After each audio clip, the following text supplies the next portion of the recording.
2018 সালে মির্জা ফখরুলের বলা একটা কথা নেই, কথাটা গুরুত্বপূর্ণ, সেজন্য এতদিন পরে তাই আনতেছি। উনি বলছিলেন বিএনপি শরিয়া আইনে বিশ্বাস করে না। আমি এটা আগে দেখি না, দেখে কিছুক্ষণ থমাইরা বসে থাকলাম। আমি এই প্রচারটা করতে চাই না, কারণ আমি মুসলমান না। আবার মোদির ফুয়ারা হিসেবে বলতে থাকবে, শালা মালবান, তুই কেন এই বিষয় নিয়ে কথা কইস?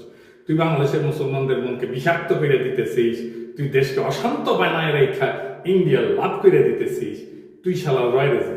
কিন্তু বাধ্য এক করতে হবে, কারণ বাংলাদেশের মানুষ এক মহাবিপদের সামনে পড়ছে। এই সমস্ত ভীরু কাপুরুষ ইন্ডিয়ার পশ্চিমের সামনে নত জানো রাজনৈতিক নেতা এবং দলের নেতাদের কারণে।